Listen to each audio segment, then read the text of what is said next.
Hi, I'm Angela Cairns. I'm an author, writing mindset wellness coach, and this is the second part of some conversations I'm having about left and right side brain thinking and how they can influence our happiness and well-being. Okay, let's start thinking about things that are obvious to us.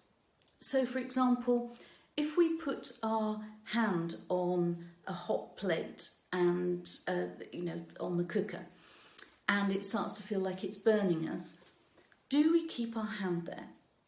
Well, we tend not to. We pull it away as quickly as we possibly can.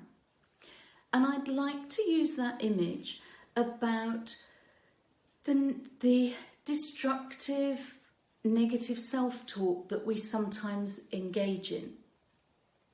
If we keep going there and we keep listening to it and we keep reinforcing it, it's like holding our hand on the hot plate and leaving it there despite the fact it's burning.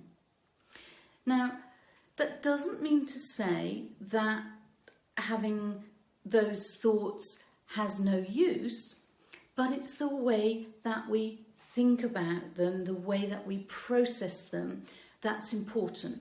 And in my last video, we talked about left and right side brain.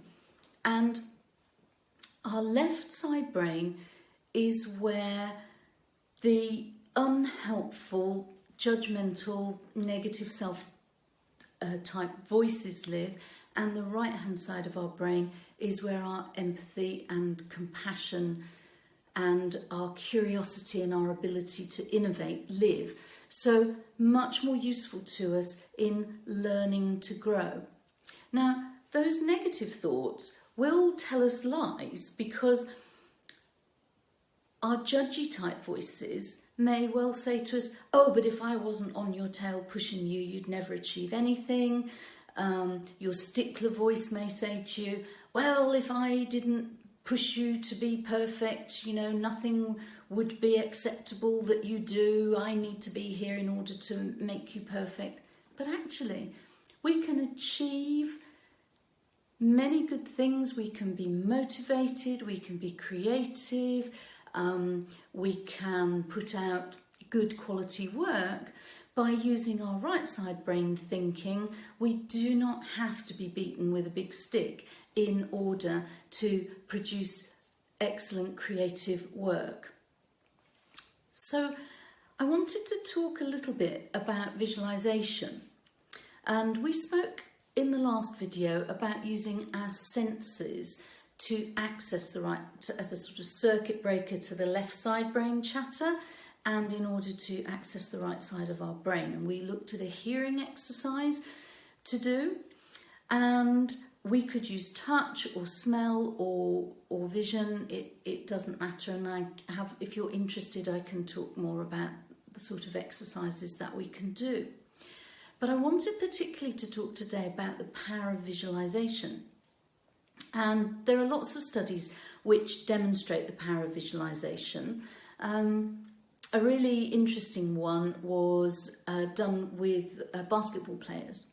And over a month, one group was asked to practice a free shot, physically practice it.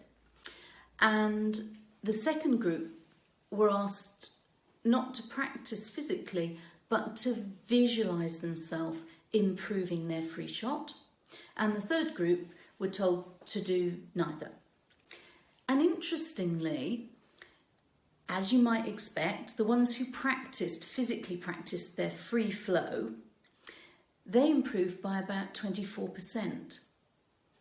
The ones who only visualized improving their free flow, they improved by 23%, so almost the same. And the people who did neither had very little change in their performance. So visualizing is a really powerful thing. And when we were talking about doing the circuit breaking activity and then reframing our thoughts, it can be very useful to go back to past experience where our self-doubt has hijacked us. Think about that situation and identify it. Do a little circuit breaker exercise, the hearing exercise that I spoke about last time, and then reframe and visualise how might we, looking at that situation with empathy and compassion and with curiosity, how might we have got a better outcome, and what might that better outcome be? Because the more we visualise where we want to be, the more likely it is that we will think about practical ways of getting to that outcome. Whereas if we only listen to the, oh, well, that's not going to happen, and that never happens to anybody, and oh, that was only a fluke for me, and I'm not really any good at what I do, that is the hyper focus on the negative, which tends to be unproductive for us.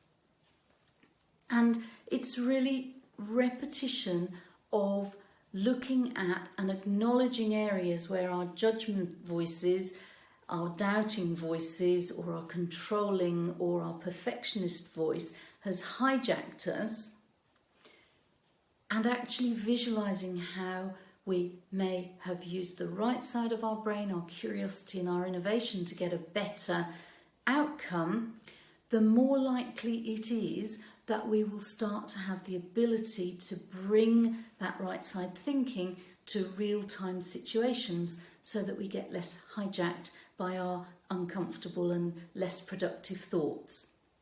If you're interested in this and you'd like to know more, please feel free to contact me for a free chat on angelacairns.com, and we could talk about how this may influence your writing or your mindset, so that you feel more comfortable and more productive in your life. Thank you. Bye-bye.